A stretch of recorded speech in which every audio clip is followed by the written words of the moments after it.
Bonjour tout le monde et bienvenue sur ma chaîne Physio 2.0. Aujourd'hui, je vais vous parler à nouveau des tendinites et plus spécifiquement d'un problème qu'on rencontre très couramment dans nos cabinets, la tendinite latérale du coude. Alors si vous n'avez pas encore vu ma vidéo de présentation sur les tendinites, je vous invite à cliquer sur ce lien juste là-haut, notamment pour comprendre qu'est-ce qu'une tendinite, pourquoi ça vous arrive et avoir quelques notions sur les thérapies à adopter pour soulager ce genre de problème. Mais ici, je vais vous parler donc plus spécifiquement de cette tendinite latérale du coude, qu'on appelle aussi couramment épicondylite ou encore tennis elbow. Tennis elbow parce qu'on s'est rendu compte qu'il y avait environ 5 à 10% des patients que l'on soignait pour cette tendinite qui était due à une suractivité dans les sports de raquettes et notamment dans le tennis. Mais le facteur de risque numéro 1 pour ce problème reste le travail et notamment tous les domaines dans lesquels il y a des gestes de force et des mouvements répétés dans la flexion du poignet, dans les rotations au niveau de l'avant-bras, notamment dans les gestes de serrage, dans une surexposition à des vibrations ou encore une surutilisation de la souris dans une mauvaise position. Alors, ces douleurs, elles se localisent juste ici, au niveau de l'avant-bras, sur le dessus de l'avant-bras. Elles sont facilement localisables, on peut très vite mettre le doigt dessus et elles peuvent très vite être handicapantes tant sur le domaine professionnel que dans les gestes de la vie de tous les jours. Ces douleurs, elles peuvent apparaître subitement, juste après avoir débuté une nouvelle activité, ou progressivement après des semaines, des mois, voire des années de mouvements répétés dans votre milieu professionnel. Avant toute chose, je tenais à vous dire que ces vidéos dans ma chaîne ne valaient pas comme une séance. Évidemment, si vous avez des douleurs depuis très longtemps, depuis plusieurs semaines, voire plusieurs mois au niveau du coude, n'hésitez pas surtout et je vous encourage à aller voir votre médecin et votre kiné pour qu'il vous explique la marche à suivre et que vous puissiez être entre de bonnes mains pour soigner ce problème. Mes vidéos peuvent avoir un intérêt dans de la prévention, justement pour éviter que vous ayez ces douleurs et éviter que vous soyez sujet à une épicondylite alors que vous avez un milieu professionnel ou sportif qui pourrait vous amener à en avoir plus tard. Et également, ça peut être un très bon support vidéo en complément de votre thérapeute pour avoir des exercices faciles à mettre en place à la maison et pouvoir continuer avec un support visuel. Pour tous ceux qui ont vu ma première vidéo, vous savez donc maintenant que tout de suite après la phase très aiguë, très algique, on est obligé d'octroyer quelques jours de repos au tendon. Effectivement, c'est une douleur de surutilisation, donc on est obligé de passer par une phase de repos, mais qui ne doit pas être trop longue pour ne pas finalement être mauvaise. Donc régulièrement, on parle de 3 jours de repos. C'est largement suffisant logiquement pour laisser le temps au tissu un petit peu de respirer. Et après, on va utiliser nos techniques tant pour soulager que pour soigner. Alors, pour soulager les douleurs, comme vous l'avez pu le voir, on a 2 moyens assez faciles pour le faire. Dans un premier temps, il y a le massage. Alors en plus, là, c'est une zone assez facile d'accès. Vous pouvez très facilement vous faire un automassage, que ce soit dans le sens des fibres musculaires. Alors je vous préviens tout de suite, c'est vraiment pas très agréable. Il faut pas s'attendre à ce que ce soit des papouilles. Très souvent au cabinet, les gens nous traitent un petit peu de sadiques parce que ça fait assez mal et qu'on peut prendre un peu de plaisir à ça. Mais effectivement, pour qu'un massage soit efficace, notamment sur les épicondyliens, il faut appuyer assez fort.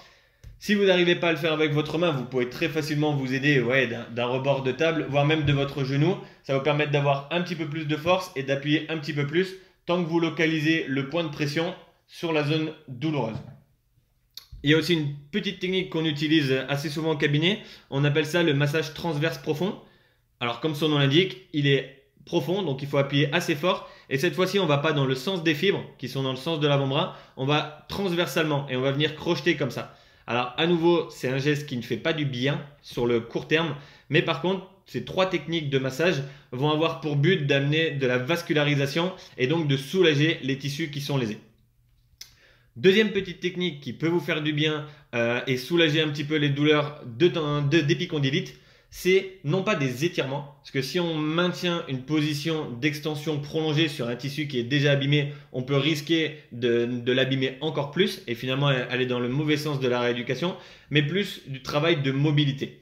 Donc ces muscles, les épicondyliens, ils ont pour la majeure partie de leur activité de l'extension au niveau du poignet et au niveau des doigts. Donc on va partir, je vous le montre juste ici à la caméra, vous allez très vite voir, vous voyez juste ici, que lorsqu'on fait une extension du poignet, on ne peut pas les rater. Donc, on va partir d'une position où le muscle est le plus raccourci possible jusqu'à une position où le muscle est le plus allongé possible. Et on va faire un espèce d'accordéon comme ça entre ces deux positions de façon très douce, très fluide, juste pour venir mobiliser un petit peu le muscle et le tendon et venir le soulager. Donc on va partir d'une position d'extension au niveau du poignet, on peut même amener un petit peu d'extension au niveau des doigts, flexion du coude et on va amener le poignet en flexion et cette fois-ci le coude en extension. Vous voyez, donc je vous le montre comme ça. Donc c'est un mouvement très doux, on fait l'extension du poignet, la flexion du coude et ensuite l'extension du coude, la flexion du poignet. C'est un mouvement qui permet de mobiliser un petit peu les tendons. Il ne faut surtout pas aller vite, il ne faut pas le faire avec de la charge. C'est vraiment un mouvement très doux, très fluide, qui permet de ramener un petit peu de mobilité au niveau des tissus et qui aura pour vocation de diminuer un petit peu les douleurs. Donc voilà un petit peu pour le massage et pour le travail de mobilité. Mais vous le savez bien, tout cela, ça soulage, ça diminue un petit peu les douleurs, ça fait du bien, mais ça ne soigne pas.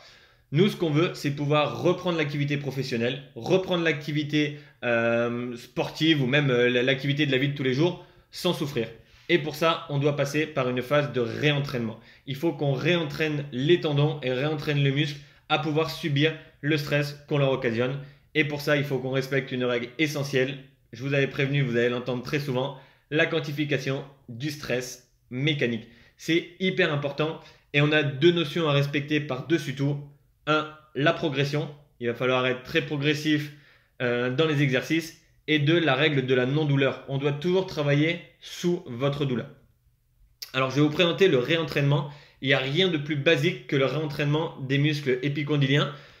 Très souvent, c'est un problème de flexion où ils sont obligés de faire ce qu'on appelle de l'excentrique, comme je vous ai expliqué dans la vidéo de présentation. Ils vont devoir freiner ce mouvement de flexion. Donc, très basiquement, vous allez poser le coude, avoir le poignet dans cette position-là, vous freinez la descente et vous ramenez de l'autre côté. Donc, on vient freiner finalement la flexion du coude. C'est de l'excentrique du poignet, pardon. C'est de l'excentrique au niveau des extenseurs du poignet. Et en fait, en partant de cette position-là, on va pouvoir y aller progressivement tant que vous n'avez pas de douleur. Donc, si vous avez de la douleur en faisant le mouvement dans une amplitude totale sans résistance, vous pouvez rester dans une amplitude moindre. Rien ne vous empêche au début, si c'est ici qu'il n'y a pas de douleur, de travailler dans ce secteur angulaire. Je laisse tomber un petit peu, hop, et je remonte. Juste ça. Pour après pouvoir progressivement aller dans une amplitude un petit peu plus importante. Et ensuite, quand tout ça se passe bien, quand vous avez la possibilité de faire ce genre d'exercice répété sans douleur, eh ben, on peut commencer à mettre un petit peu de charge. Donc à nouveau, à la maison, sans matériel, on prend une petite bouteille d'eau, on part toujours d'une extension du poignet et on freine la descente. On vient remonter et on freine la descente, tout doucement. Alors, c'est des mouvements qui sont basiques, vous voyez bien, qui sont simples à mettre en place, qui sont vraiment pas compliqués. La seule chose, c'est qu'il ne faut pas vouloir en faire juste 2-3 et puis considérer que ça va vous faire du bien. C'est des mouvements qu'il faut répéter si vous arrivez à en faire une trentaine tous les jours pour reprogrammer les tissus et reprogrammer les tendons. Leur donner progressivement la capacité de savoir résister au stress que vous allez leur occasionner après dans votre boulot ou dans votre activité physique et être de plus en plus capable de le faire pour finalement ne plus avoir de douleur. Une fois que vous avez fait l'amplitude maximale, l'intensité un petit peu plus importante, rien ne vous empêche, si vous avez besoin, d'augmenter encore un petit peu l'intensité et d'aller chercher cette fois-ci freiner le mouvement, mais avec encore un petit peu plus de poids. Et là, rien que là, je commence déjà moi à sentir que mes muscles extenseurs, ils travaillent beaucoup pour freiner la chute de la bouteille. Voilà. Donc, c'est des mouvements hyper simples. Mais si vous ne faites pas ça, si vous ne réentraînez pas vos tendons, vous pouvez faire tous les massages du monde, vous pouvez faire tous les étirements du monde et avoir la meilleure hygiène de vie possible. Si vous reprenez une activité telle que vous l'avez avant, donc que ce soit votre activité physique ou professionnelle, vous allez absolument à coup sûr avoir une récidive, retrouver les mêmes douleurs, puisque si les tendons n'étaient pas capables au jour J d'encaisser ce stress-là, quelques mois et même quelques années plus tard, ils ne seront toujours pas capables, si vous ne les avez pas réentraînés, si vous ne les avez pas reprogrammés, à pouvoir encaisser ce genre de stress. Donc vous voyez, c'est quelque chose de plutôt très facile à mettre en place. Il me reste deux petites choses à vous expliquer. C'est pas anodin si je me suis mis devant l'ordinateur pour vous présenter cette vidéo, parce qu'en fait, on s'est vite rendu compte que il y avait effectivement les mouvements de force, il y avait les mouvements répétés qui créaient ce genre de douleur, mais de plus en plus, les gens travaillent sur ordinateur, de plus en plus, les gens passent des heures et des heures et des heures devant l'ordinateur, et en fait, on s'est rendu compte que de maintenir, vous voyez, la souris comme ça, je sais pas si vous voyez bien, hop, maintenir la souris comme ça pendant des heures, bah finalement, on est obligé de maintenir son poignet en extension. Et encore, moi, ma souris, elle n'est pas trop mauvaise, mais des fois, on a une extension encore un petit peu plus prononcée. Et vous êtes obligé de maintenir comme ça. Et ça fait une sorte de gainage monumental ici pour vos extenseurs, mais ça leur demande beaucoup trop d'efforts. Pour ça, il y a deux possibilités. En ergonomie, il y a deux moyens de diminuer un petit peu les tensions au niveau du poignet. Il y a ce petit accessoire-là. Donc en fait, c'est un tapis de souris qui vous permet d'avoir, comme vous pouvez le voir, un support pour votre poignet et avoir du coup une aide et moins de sollicitation au niveau des muscles extenseurs.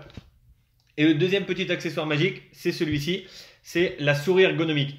Alors, bizarrement comme ça, à première vue, ça peut vous paraître très loufoque. C'est hyper facile à prendre en main et ça vous permet d'avoir la main dans cette position-là et non plus dans celle-ci. Donc finalement, juste avec l'orientation du poignet, les muscles qui vont être sollicités ne seront plus les mêmes et vous aurez beaucoup moins de douleur et finalement une position qui est beaucoup plus ergonomique et qui amène un petit peu moins de douleur au niveau de vos tendons.